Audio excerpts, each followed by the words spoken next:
Pronto. Vamos embora. Pessoal do grupo aí, do primeiro grupo. Primeiras questões. Ryan, Carlos e Rebeca. A primeira questão eu digo que Maria é uma gestante, né, com idade gestacional de 20 semanas e começou a tomar suplemento de ácido fólico apenas na 16ª semana. Tal suplementação ocorreu no período adequado, sim ou não? E se não, foi a resposta anterior. Qual período, antes, no início, meio ou fim da gestação, é mais adequado para suplementar o ácido fólico? E quais são as consequências da deficiência de ácido fólico para o sistema nervoso do feto? Vamos lá, alguém aí do grupo. Ela não tomou no período correto. Certo. E caso a mulher planeje engravidar, ela deve tomar pelo menos 3 meses antes o ácido fólico. E depois de engravidar, assim que ela descobre a gestação, deve iniciar imediatamente, até mais ou menos 3 meses, 12 semanas de gestação. Porque o suplemento diminui o risco de problemas na formação do sistema central do bebê, prevenindo o defeito no tubo neural que se forma nos primeiros meses e envolve a estrutura primitiva, e dá origem ao cérebro e à medula espinhal. Aí deve ser tomado todos os dias, como eu disse, até mais ou menos 12 semanas. Ok. Tem mais alguma coisa, tá? Acho que o principal é isso. É isso, muito bem. Isso mesmo, Rebeca, tá tudo certinho, tá? A suplementação deve ser feita antes, como a gente comentou, tá? Principalmente para o fechamento do tubo neural, né? Mas também lembrando, tá, gente? O ácido fólico ele também é importante para síntese de DNA, tá? Tanto o ácido fólico quanto a vitamina B12 são importantíssimos para a proliferação de células no início da gestação também, tá? Quais as consequências da deficiência? Problemas, né, no fechamento do neural. Eu até comentei em aula, anencefalia, coluna bifídica, que são problemas exatamente no que Rebeca falou, né, que é a formação do ácido fólico é importante na formação tanto da coluna vertebral, né, da medula espinhal, desculpa, quanto do sistema nervoso central, ali do cérebro principalmente.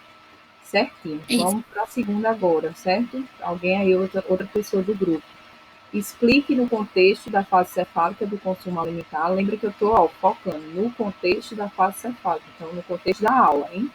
Qual é o problema de grande consumo de produtos diet light e sua relação com a obesidade? Essa eu vou responder. Quem é que está falando? Ryan. Beleza, Ryan. E aí? Bom, primeiramente, né, vamos entender o que é a fase cefálica, né? Que ela contribui para 50% todo o ácido secretado durante a digestão. E dependendo do alimento, né? De acordo com o desejo de cada pessoa. E através da resposta fisiológica antecipatória que prepara o organismo, né, para ingerir, digerir, absorver e metabolizar os nutrientes. Aí os aspectos sensoriais do alimento e vai ser responsável pelo estímulo visual, olfatório e gustatório na fase cefálica. Ele é quem vai, né, levar a informação do meio externo para o sistema nervoso central. O sistema nervoso central vai interpretar de acordo com o conhecimento e, a partir disso, vai estimular a resposta para a digestão de forma antecipada. Tendo isso em mente, aí partimos para a explicação do porquê dos problemas de ansiedade. O que acontece é que, por esses alimentos não conterem açúcar, o nosso corpo, ao ver esse alimento, né, ele já entra, de certa forma, no processo de fase cefálica, porque o nosso corpo vai começar a digestão de forma antecipada. Entretanto, como a gente prometeu, de certa forma, né, o nosso corpo que ia dar açúcar a ele, já vai ativar, né, a insulina, só que, no entanto, essa insulina não vai receber essa glicose, né, que nosso corpo havia prometido. E vai levar a resposta cefálica interrompida. E a relação com a obesidade é que as pessoas sobrepeso, não vai engordar. Só que acontece é que, né, por ter interrompido a fase cefálica, vai levar a, posteriormente, uma ingestão calórica maior devido à ativação da insulina, mas ela não ter, de fato, sido efetivada. Perfeito, exatamente. Exatamente. Então, foi tudo que a gente viu em aula, ele explicou bem direitinho, certo? Lembrando que quando você só uma coisa assim que você disse, quando vê o doce, na verdade, normalmente é quando sente o gosto na papila gustativa, né? O gosto doce, né? Que o produto diet, por exemplo, fornece, certo? Que aí a fase cefálica sempre está ligada a esse produto diet, certo? Mas o resto, Certinho. assim, tá tudo certo, foi perfeito, não tenho nem muito o que acrescentar, ok? Vamos embora então para a terceira agora com Carlos, né? Que é que Fernanda é obesa e tem compulsão alimentar. Mesmo sendo preocupada com a saúde e ter muita vontade de emagrecer, não consegue parar de comer alimentos ricos em açúcar. qual é a relação entre a situação do Fernando e o circuito alimentação palatável, abstinência, realimentação e a plasticidade da palatabilidade? Vamos lá. Cadê, Carlos? Está por aí?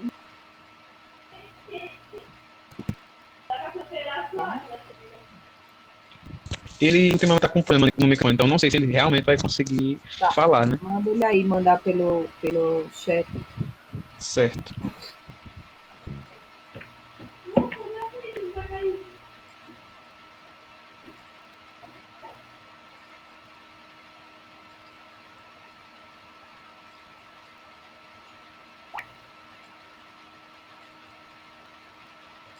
Enquanto o Carlos está vendo, vamos adiantar, certo? Então, é grupo 2, tá? Para entender muito bem. Grupo 2, eu pergunto o seguinte, a primeira questão, é o grupo de Aline, Ingrid e Brasileiro. A pessoa perceber que toda vez que está acessando as redes sociais ou assistindo vídeos no YouTube, no seu celular, durante as refeições, ela sente mais indigesta, empachada depois do almoço. Já quando Carla almoça com o marido e os filhos na mesa, no dia todos em casa no horário, ela já percebeu que a alimentação flui melhor e que não costuma sentir problemas gastrointestinais. Explique no contexto da fisiologia, né? Há sentido nas diferenças percebidas por Carla? Justifique. Eu vou responder essa, Aline. Aline, beleza. Sim, eu coloquei aqui, né, dessa forma. Certo. Sim, faz sentido. Realizar as duas tarefas ao mesmo tempo vai acabar que vai distrair o cérebro, né? E acaba que ela não vai receber essa informação por completo e de que ela está se alimentando, né, naquele momento, ou seja, em pouco tempo ela vai tentar novamente saciar essa sensação de fome, né, porque foi perdida durante o ato da refeição. E, além disso, a mastigação, né, ela se torna pobre ou incompleta, porque como ela está ali se distraindo, né, com a televisão, com todo o movimento ao redor, né, ela acaba não tendo uma mastigação efetiva. E, com isso, o estômago ele é sobrecarregado, tentando fazer um esforço maior na digestão, né, do alimento, podendo causar os desconfortos abdominais ou até mesmo a prisão de ventre. Assim foi o que eu entendi, né? Certo, Aline, deixa eu te explicar. Quando eu botei aqui, ó, no contexto da fisiologia da nutrição, certo? Aí Certo. a gente tem que embasar, que é o que foi dado em aula. Aí está um pouco de achismo, certo? Na sua resposta. Vamos entender um pouquinho. É mais ou menos o que eu acho que foi Ryan que comentou, que era sobre a questão da fase cefálica. Quando ela está distraída, ela interrompe um pouco a fase cefálica, que é aquele período onde a gente está recebendo os estímulos já sensoriais do alimento e antecipadamente a gente já está preparando o nosso organismo para receber aquele alimento. Então, metade do ácido clorídrico já é produzido nessa fase, enzimas digestivas já são liberadas nessa fase. Então, quando ela não está prestando atenção nessa fase cefálica, o que é que vai acontecer? Eu não vou ter a produção, né, dessas enzimas, desse ácido clorídrico, de forma antecipada para preparar meu corpo. Então, por isso que ela se sente mais indigesta e baixada. No momento que ela presta atenção na comida, a fase cefálica ocorre de forma completa. Então, no momento que ela está sentindo o cheiro da comida, prestando atenção, vendo, eu já estou produzindo ali, ó, o ácido clorídrico, as enzimas que já estão preparando para quando o alimento chegar. Então, a digestão ocorre de forma mais completa. Beleza? Deu para entender? Sim. Certo? Sempre tentar lembrar, gente, aqui é revisão ainda, dá para errar, é tranquilo, mas na prova as questões têm que ser embasadas nos temas das aulas. Por isso que eu boto assim, contexto da fisiologia e da nutrição, tá? Fique só a dica. Aqui, por enquanto, podemos errar, tá tranquilo, tá? E aí a revisão é essa, a gente vai se ajudando aqui, tá? Então vamos para a segunda questão aí, vamos ver. Ingrid ou Wesleyana. Explica a saciedade sensorial específica e qual a sua relação com a dopamina. Eu vou responder, Wesleyane. Pode dizer, Wesleyana. Desculpa, eu só falo seu nome como se fosse ver. Mas é Wesleyana, né? Pode dizer. Wesleyane. Diga lá. A saciedade sensorial específica, ela vai ser definida como a admissão na simpatia por um alimento ingerido em relação a um alimento não consumido. Isso. E isso pode ser induzida por diferentes atributos sensoriais, tais como características visuais, odor, textura e sabor. E em relação à dopamina, ela vai ser o prazer de comer pelos haploides, onde os mesmos nos dão a sensação de prazer ao consumir o alimento.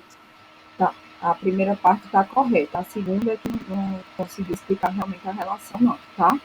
Qual é a relação da dopamina com a saciedade? A saciedade é como você explicou. Então, a gente diminui o desejo daquele alimento que a gente está consumindo, tipo o macarrão, e quero comer uma sobremesa. Então, aumenta o desejo por um alimento não ingerido. Isso ocorre muito em concordância com os níveis de dopamina. Em geral, quando a gente está comendo alimento, a gente produz, principalmente quando é um alimento gostoso, né, palatável, a gente produz muita dopamina que dá essa sensação de prazer, de recompensa alimentar. Só que, quando a gente atinge essa saciedade sensorial específica, ela coincide com a redução, a queda dos níveis de dopamina em regiões do cérebro que estão relacionadas à recompensa alimentar, como o núcleo accumbens. Então, quando a saciedade sensorial específica ocorre, é exatamente porque os níveis de dopamina diminuem, então a gente perde a vontade de comer aquele alimento. Certo? Então, só para fechar aí a segunda parte. Agora, vamos com Ingrid aí na terceira questão. Explique o que é a programação fetal ou plasticidade fenotípica, a relação da programação, né, com a desnutrição durante a gestação. Diga lá aí.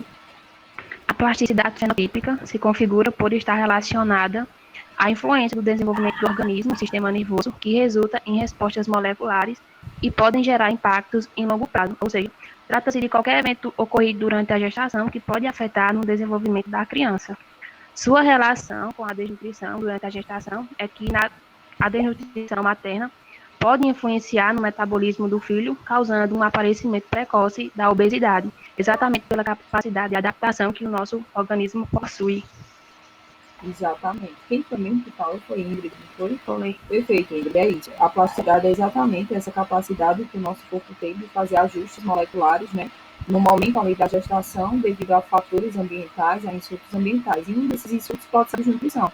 No momento que a mãe passa por uma desnutrição no processo de gestação, ela pode levar ali a ajustes moleculares, o feto pode desenvolver ajustes moleculares que podem levar a uma futura obesidade, a uma futura hipertensão, a futuras doenças. Então, já foi visto que existe essa relação do período da gestação com risco de futuras doenças, certo? Tudo certinho. Vamos voltar aqui. O grupo, como eu falei, aumentei agora, tá tudo ok, tá, gente? Vamos voltar aqui para Carlos. Carlos já deu o sinal de vida? Já, eu. Larissa? Estás aí? É tu, Carlos? Sim, consegui entrar aqui pelo celular. Joia. Então, vamos lá, Carlos. Me responda essa terceira sobre o Fernando. Como vai ter um consumo elevado de alimentos palatáveis, vão ocorrer mudanças na morfologia e na plasticidade sinéptica e vão ocorrer também alterações na sinalização de neurotransmissão do glutamato, da dopamina, da serotonina e do canabinoides. Aí vai ocorrer uma mudança na circulação de sinalizadores de saciedade, como leptina e insulina, que vão acabar produzindo o desenvolvimento de resistência resistência central e periférica. Pronto, finalizou? Não, também a descompressão é causada pelo aumento do peso corporal e também a instalação da obesidade e de doenças correlatas. Terminou, beleza? Estou terminando aqui. A plasticidade que você fala que você terminou. Então, a plasticidade da neurobiologia da palatabilidade vai interagir nas mudanças comportamentais, né? Vai desenvolver uma elevada preferência por dietas com maior teor de gordura, gorduras saturadas, né? Gorduras saturadas, açúcar ou outros atenuantes, sinalizadores de saciedade. Agora eu acabei. Agora eu acabo, beleza. Tá, Carlos, tá assim, tem partes da tua resposta que estão corretas, só achei meio sem fluência, meio desconexa. Aí eu vou te ajudar e vou falar mais que fique mais claro para todo mundo. E aí você pega, tem muitas partes que estão corretas aí, tá? Só vou juntar aqui para contextualizar a questão. Vou mostrar para vocês aqui para a gente relembrar como forma de revisão.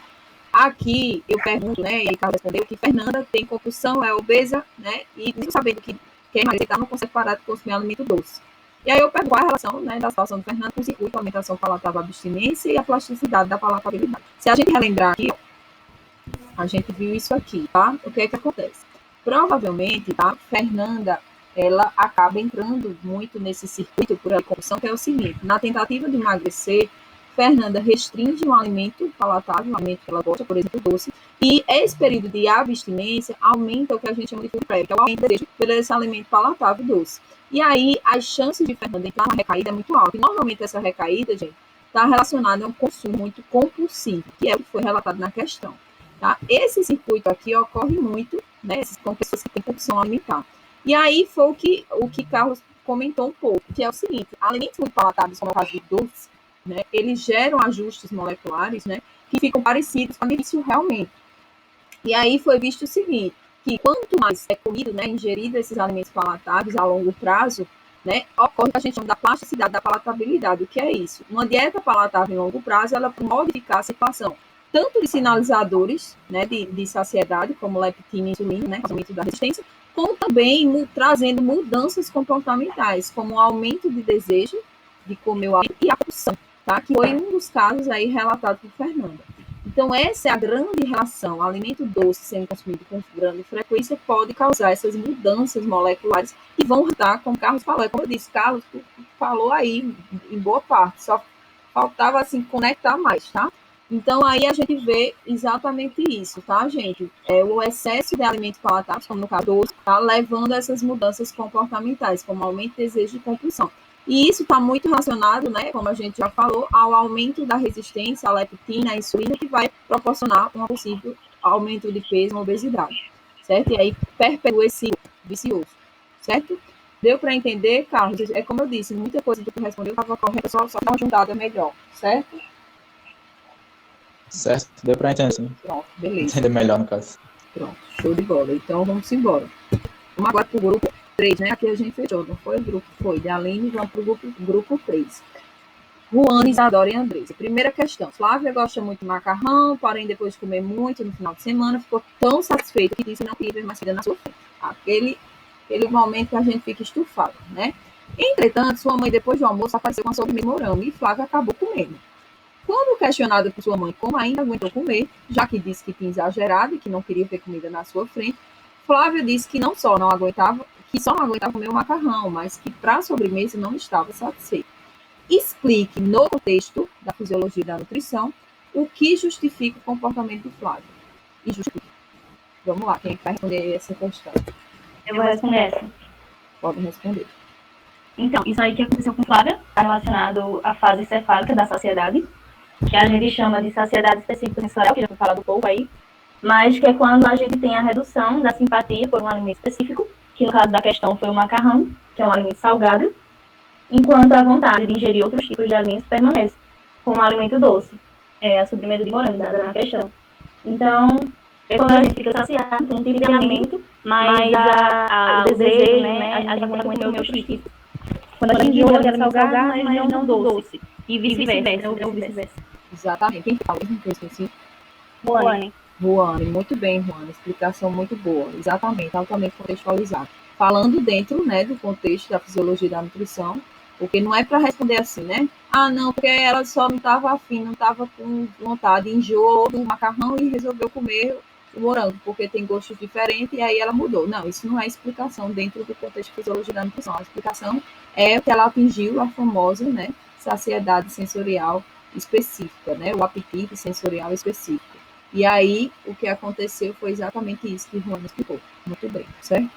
Vamos para a segunda agora, para a gente não perder tempo. Qual a diferença e qual a região cerebral principal para a interpretação de flavor e gosto? Essa eu respondo. Quem é? Andresa. Diga lá, Andresa. A diferença entre flavor e gosto estão relacionados aos sentidos das sensações, onde o flavor engloba em muitos sentidos. É uma percepção única ao se alimentar ou beber algo. Ou seja, uma mistura de sensação, como você sentir a temperatura, se está quente, se está frio, a crocância, a textura. É uma variedade de sentidos que vão interagir, né, na percepção, onde a gente vai conseguir sentir de uma única vez, de uma só vez. Né? Aí, os gostos, né, o gosto. O gosto é uma sensação produzida pelo sistema gustatório, onde temos 5, né, que é o doce, o salgado, o azedo, o amargo e o umami. E a região que é responsável por essa interpretação, né, principal no cérebro, é o córtex óptofrontal, ou também pode ser chamado de gustatório secundário, que é onde podemos sentir o prazer do alimento, se ele é bom ou se ele é ruim. Finalizou? Eu acho que eu finalizei. Pronto, só ficou para o final, estava tudo certinho. Tá me dando um retorno da minha voz, tu tá indo para aparelhos? Isso. Não, tô com um fone no computador mesmo. Olha só, é porque foi o seguinte, é Isadora, não foi? Não, Andresa. Andresa, vixe, como eu tô com a memória ruim. Andresa, tá tudo certinho a sua explicação. Inclusive, você explicou tão bem que poderia ser até mais enxuta na explicação, tá? O flavor é isso, o gosto é percebido pelo paladar por si só, ponto. Pelo sistema gustatório por si só, ponto. Já tá boa a explicação. A única coisa que faltou, Andresa, foi porque isso que você falou, a região que você falou, ó, aí eu mostro aqui o slide para lembrar vocês, a região que você falou que é o córtex gustatório secundário, o córtex orbitofrontal, ele é da percepção do flavor, tá? Que a gente nota se a gente gosta ou não do alimento, né? Se a gente quer comer ou não quer comer, ó. É o principal centro de formação do flavor. Já do gosto, faltou você diferenciar. O gosto é no córtex primário. Só faltou isso. No primário, faltou só isso mesmo. Só isso, certo? Mas o resto tá ok, beleza? Vamos embora pro próximo. Esse aí é super fácil, né? Isadora que vai responder. Qual o principal nutriente utilizado pelo cérebro para a obtenção de energia? O principal nutriente que vai ser utilizado vai ser a glicose, mas caso não tenha ingerido ela, aí então será preciso utilizar o glicogênio. Não, a primeira parte está certa. A glicose é o principal nutriente, certo? O glicogênio nada mais é que um monte de glicose unida. Então, o glicogênio é a glicose, tá? Vai ser quebrado para liberar a glicose para o cérebro. Então, qual o principal nutriente? De fato, está certo, é a glicose. Mas o glicogênio é só uma reserva de glicose. Então, essa segunda parte aí, esquece, tá? Retira, tá? Tá certo. Lembrando, gente, que aí eu pergunto qual o principal. De fato, o principal é a glicose. Mas o ácido... Pode desligar só o microfone aí, bem rapidinho. Pronto. O meu tava desligado. E de quem é que tá ligado? Então, são do nada. Então, não sei quem foi. Isadora não. É Isadora mesmo, era o que eu tava falando. Mas tinha alguém ligado aí. Então, aí, qual a principal glicose? Essa história do glicogênio do fígado corta, tá? Porque o glicogênio do fígado é a reserva de glicose no nosso corpo. Mas também, só para adicionar aqui uma informação, né? Sabemos que o cérebro também ele pode utilizar corpos cetônicos como forma, né, de substrato energético. Lembrem que o cérebro não usa de boa qualidade, não consegue ter boa eficiência na utilização dos ácidos graxos como fonte de energia. Não.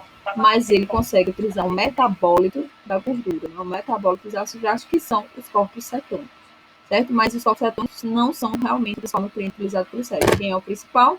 Glicose. Então, Isadora aí, primeira parte tá ok, esquece essa segunda, tá? Porque fígado, o glicogênio do fígado nada mais é do que nosso estoque de glicose, tá? Vamos aqui para o grupo 4. O grupo 4, eu vou pular essa primeira questão, porque eu botei a mesma questão para o grupo 6, e eu quero ver as duas respostas do grupo diferente, tá? Então, vou pular aqui e vou deixar para o final essa primeira pergunta. Eu quero que alguém do grupo, Ana Luísa, Manuela ou Karen, respondam aí, tá? E aí, na outra, alguém se divide para responder.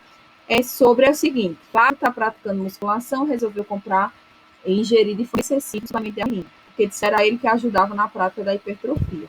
Luana, sua amiga, aluna do curso de nutrição, disse a Flávio que o excesso de ingestão de arginina poderia prejudicar a produção de um neurotransmissor chamado serotonina. Explique, baseado na influência da nutrição no sistema nervoso, qual o embasamento de Luana para sua informação. Quem é que vai falar aí?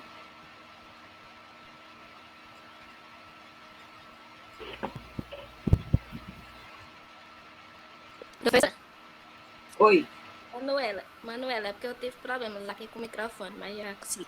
Diga lá. Bom, primeiro eu vou falar sobre a arginina. A arginina é um suplemento que pode ser feito na queima de gordura e também no desenvolvimento de massa muscular. Não, é falso isso aí. Tirou de onde? Google, falso. A arginina não vai ser usada como queima de gordura. Gente, não esquece, gente. Eu estou perguntando aqui baseado no que foi discutido na disciplina, tá?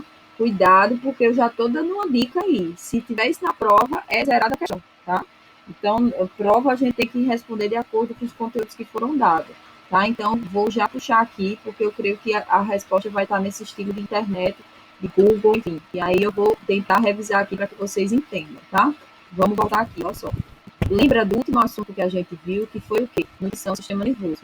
Quando uma pessoa consome muita arginina, tá? Em excesso, tem que ser muito excesso, tá, gente? Forma de suplementação.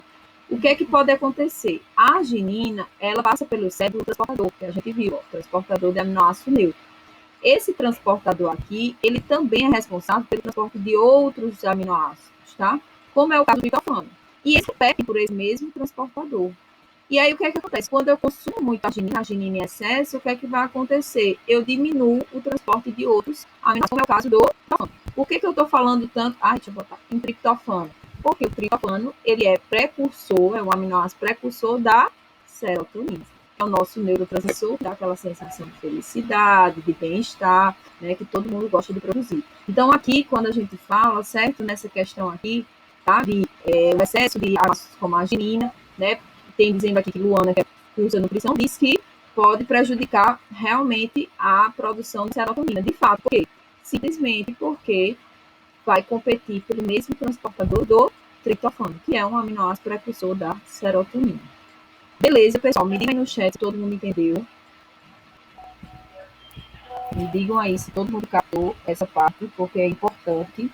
Relembrando a todo mundo, tá? Cuidado com essas respostas de prova, gente. Aqui ainda dá para errar. Na hora da prova, vão responder coisas de Google, que não tem nada a ver com a disciplina. Vão responder coisas sem embasamento. Porque não presta atenção, comendo, assistindo TV, e aí não presta atenção e acaba comendo demais e engorda. Pronto, tem gente que responde isso. Isso não é resposta para a disciplina. Isso qualquer pessoa, né, pode responder, tá? Lembrem que é no sentido da disciplina de fisiologia da nutrição, certo? Então, vamos lá para o próximo grupo, que eu vou pular aquela questão, como eu disse, vou deixar por último um outro grupo, tá? Vamos aqui para o grupo 5, de Maria, Deise e Daniele. Primeira pergunta é: Pedro passou um grande período sem consumir carboidrato e, mesmo assim, as suas funções cerebrais mantiveram-se normais. Já Beatriz descobriu diabetes recentemente, tendo baixa produção de insulina. Porém, mesmo durante esse período, sem ser medicada com a insulina, exógena, que é a insulina que a gente é furadinho, né, para ser disponibilizada, Beatriz também manteve suas funções cerebrais normais. Explique no contexto do controle neuroendócrino da glicemia, como foi possível Pedro e Beatriz manterem suas funções cerebrais normais. Quem é que vai responder essa daí?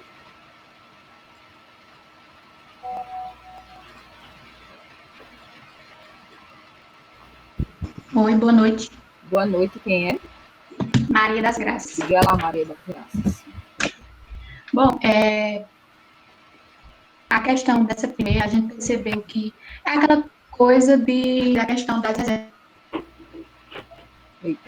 de glicose que já existe no nosso corpo. E na questão da... Estou um pouco nervosa, perdão. Deixa eu ver aqui. Pode relaxar. Veja aí. E existem, no caso, mecanismos envolvidos na assimilação da glicose, e eles vão perpassar pelo controle do endócrino. Perdão, estou errando tudo. E a questão, o exemplo disso é a atuação dos glicorreceptores, que vão detectar as condições orgânicas e acionar a produção de hormônios, conforme a demanda.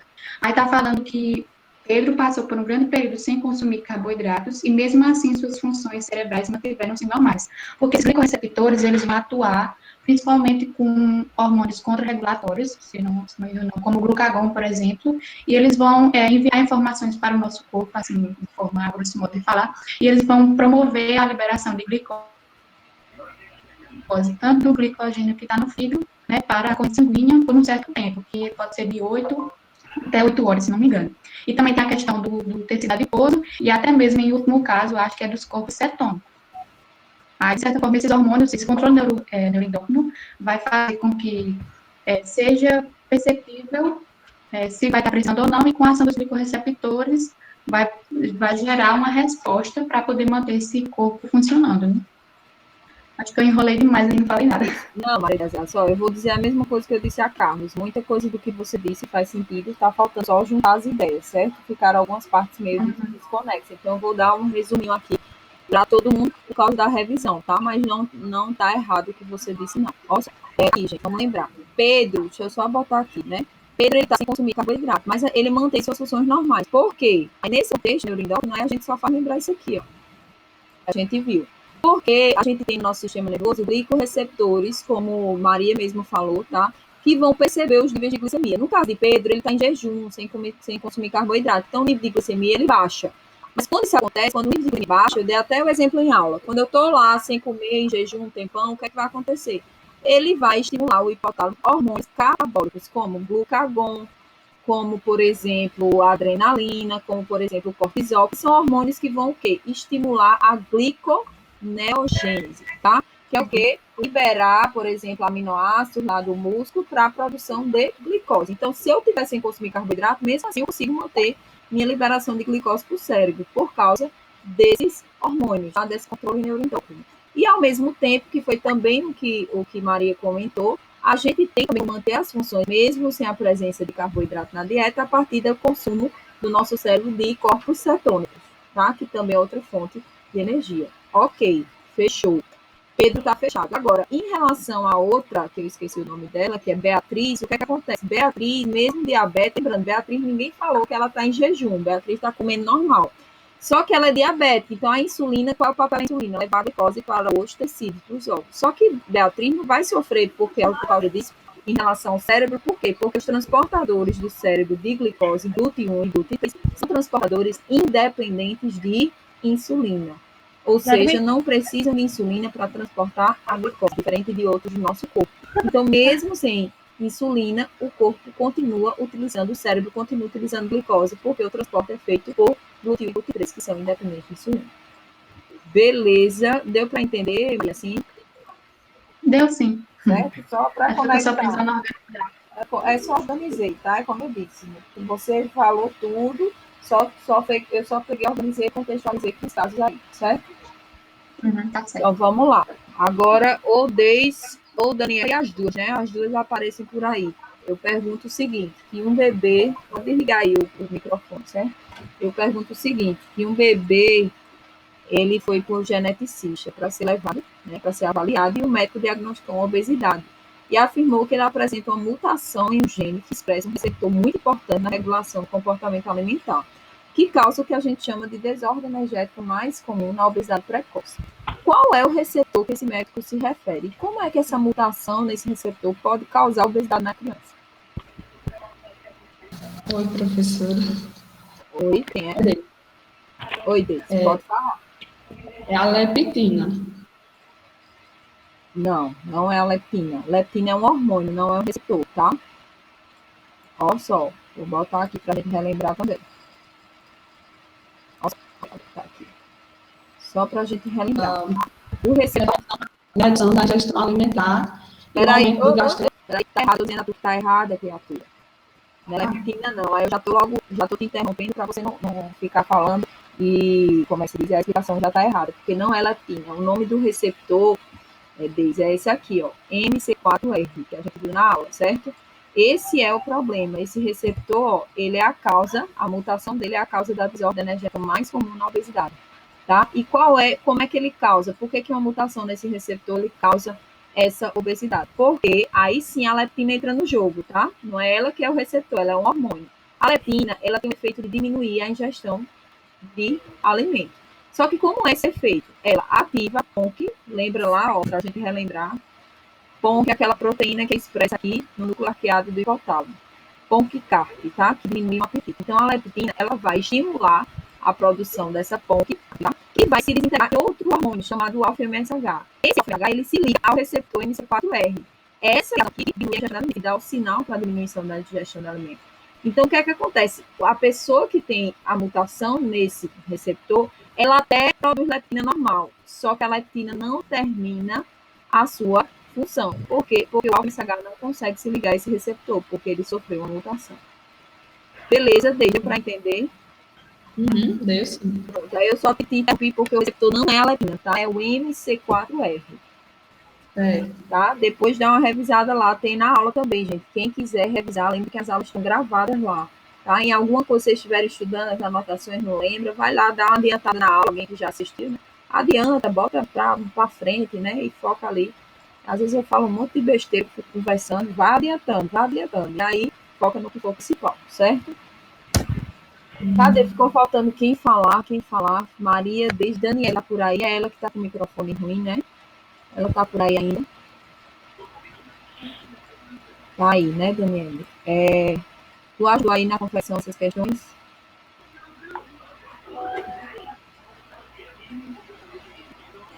Beleza. Tá. O ideal é que todo mundo fale aqui, tá? Todo mundo fala. Vamos embora. Grupo 6. Vamos fechar agora com essa, só para essa questão que temos 2 grupos. Riquelme, Ravi, Jamile e Tandara. 4 cabeças pensantes, hein? Vamos lá. Pedro foi diagnosticado recentemente com a doença desmielinizante, caracterizada. Espera aí que eu estou ouvindo minha voz. Liga aí o microfone. Pronto. Cada pessoa ficou 2 pessoas por pergunta. Eu posso iniciar? Não, peraí, deixa eu terminar, deixa eu molhar meu bico, mulher. Deixa eu terminar de ler aqui a pergunta, já que tu entra. Ok. Certo? Pedro foi diagnosticado recentemente com a doença desmielinizante, caracterizada por uma doença do sistema nervoso, na qual a bainha de mielina dos neurônios é danificada, prejudicando a condução de sinais nos nervos afetados. Quais os nutrientes que são importantes para a formação da estrutura da bainha de mielina que Pedro está perdendo? E a partir de qual alimento um recém-nascido já tem acesso a esses nutrientes que auxiliam na construção da bainha de mielina? Travou tudo agora. Pode falar, primeira questão. Sobre a doença desmenializante, é uma doença que ela é crônica, degenerativa, progressiva. Não perguntei não, só perguntei. Mas é só o começo da explicação. Tá, mas pula, vamos direto pro ponto. Sejam bem específicos, gente. Vejam o que eu estou perguntando. Estou perguntando quais. Eu encontrei que são os moluscos, os iogurtes, o alho, os cereais e as frutas cítricas. E no caso do recém-nascido, eu sei que vem pelo colosso, dependendo até então, se é um recém-nascido que não tem nenhuma doença regenerativa. Tá, tu pesquisou em Google. Novamente, vou contar mais uma vez.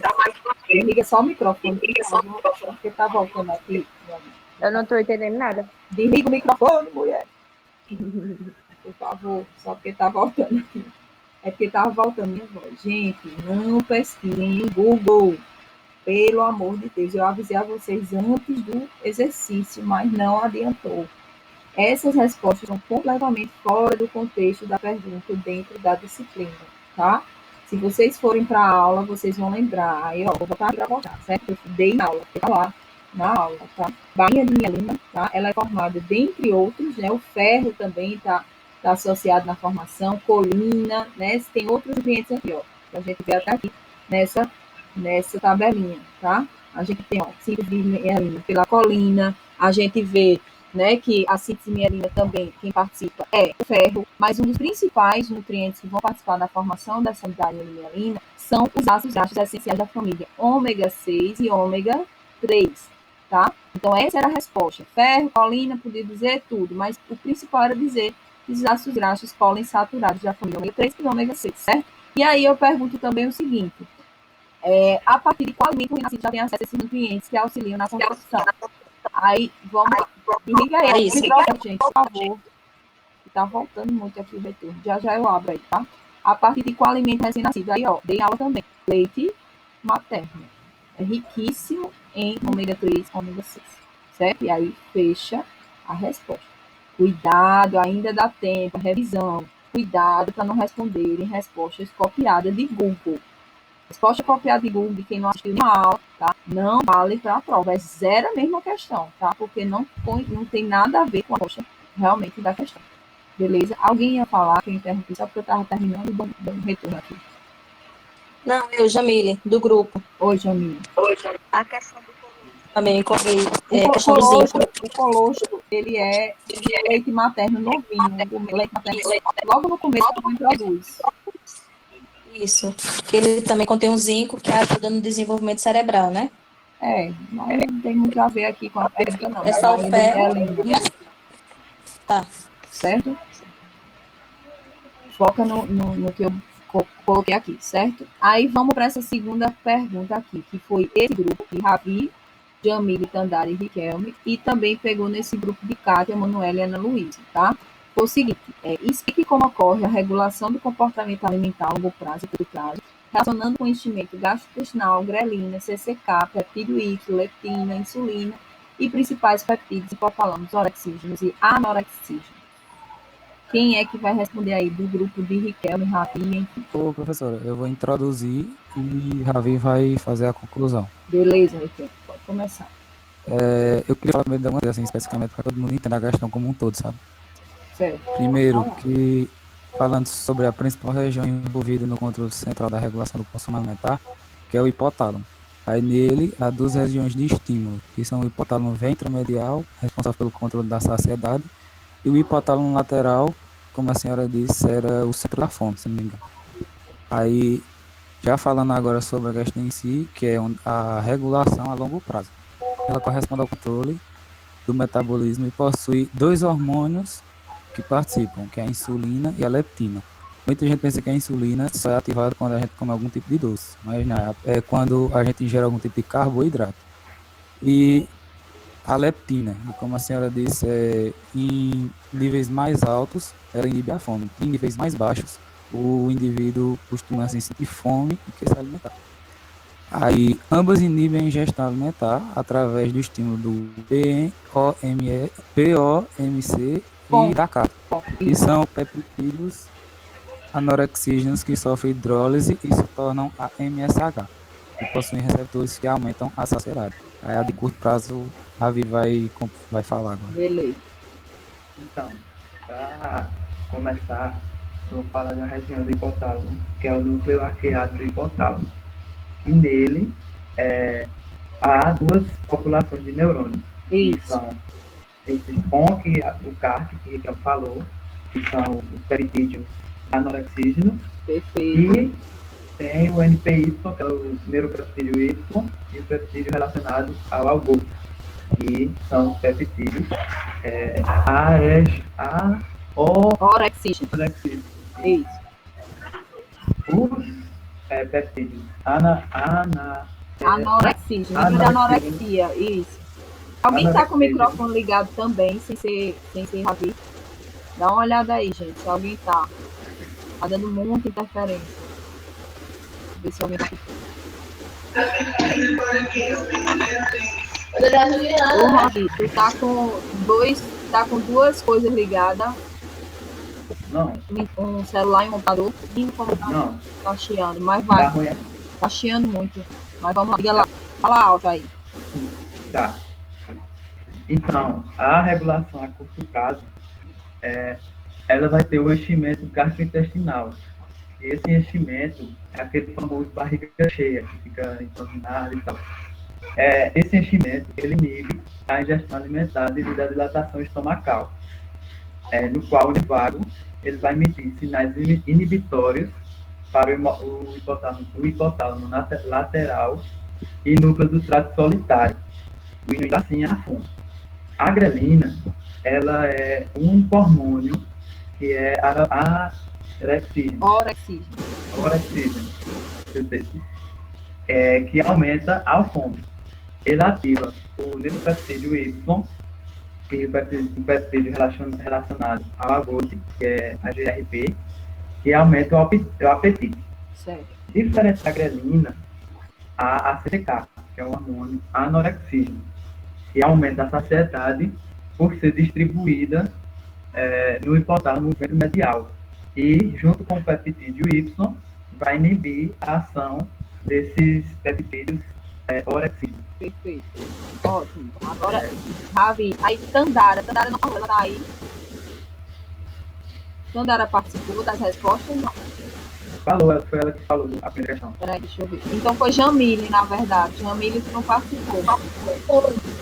Isso foi eu que falei a questão do Colosso. Isso é quem? Tandara? Jamile, agora é Jamile. Jamile. Peraí. Ai, meu Deus. Liga teu microfone. Eu ia fazer o começo da introdução e já completou.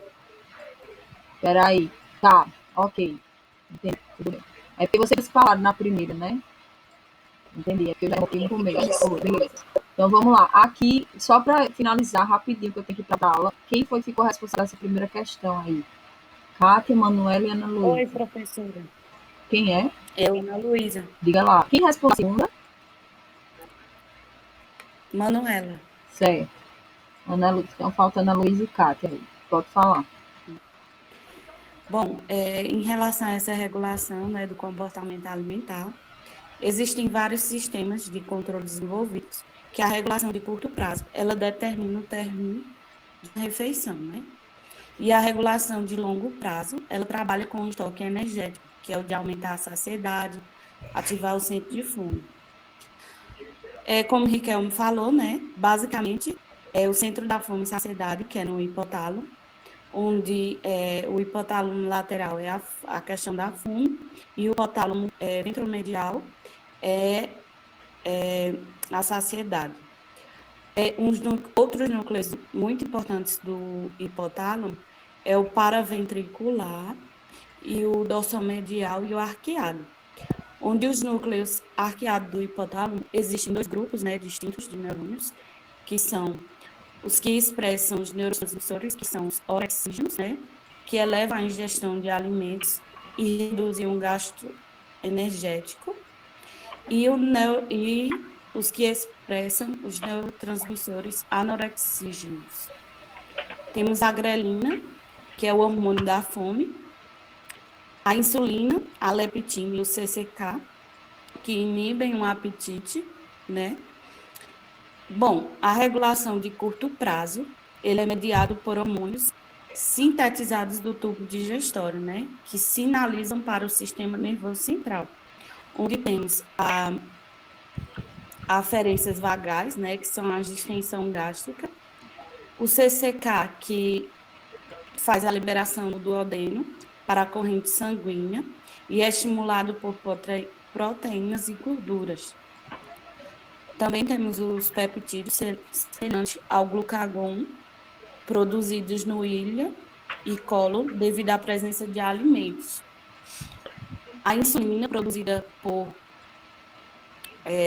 é nela que tem o estímulo parasimpáticos e CCK que estimulam sua liberação, né, onde age no núcleo arqueado, e a grelina, que é o hormônio da fome, que produz pelas células parietais do estômago, tem a função endócrina pancreática. Já na regulação de longo prazo, observamos a glicostática, né, que é o metabolismo da glicose pelos centros hipotálmicos, que regula a ingestão alimentar, né, que faz a redução dos níveis de glicose, onde inibe o centro da saciedade, né, e vice-versa.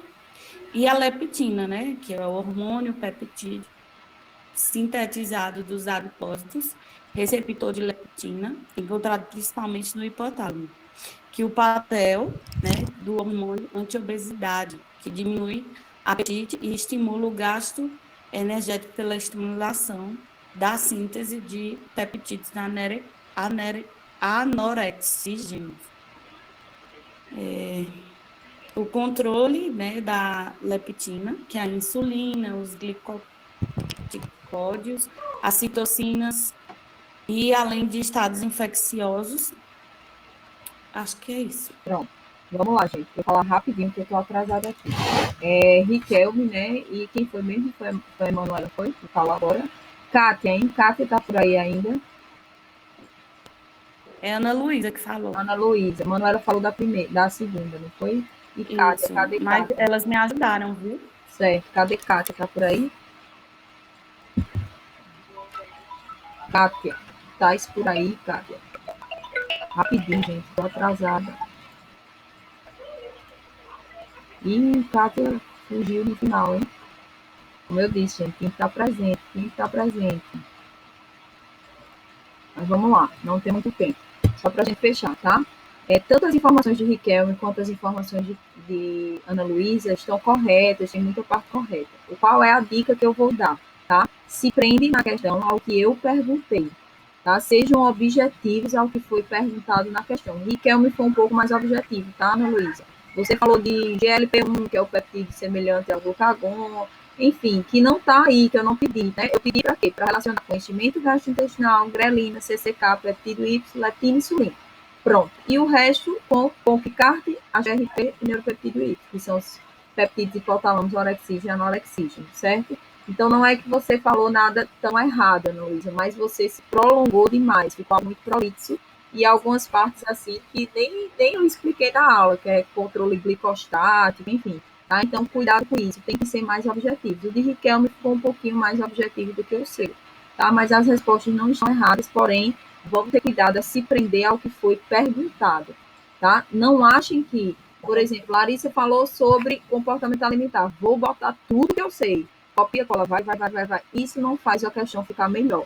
Quanto mais a gente vê que o aluno soube interpretar a questão, sobre responder o que foi perguntado, interpretar e contextualizar com o que foi perguntado, melhor é a resposta, maior é a pontuação, certo? Então, fica só essa dica aí final para vocês, tá, gente? Então, a gente vai ter que finalizar aqui, todo mundo aqui, menos Kátia, tá? Kátia. Oi. Não esquece de colocar a aula da semana passada na plataforma. Eu botei. Não tá lá. Não, a quarta aula não tá. Não tá? Não. Poxa, eu pensei que eu tivesse colocado. Eu botei todas as aulas, então foi só de Fisionoite que ficou. Tá, vou colocar então. Vou colocar junto com essa, vou colocar hoje agora, tá? Vou só saber aqui voltar. Gente, finalizando aqui, ó, vou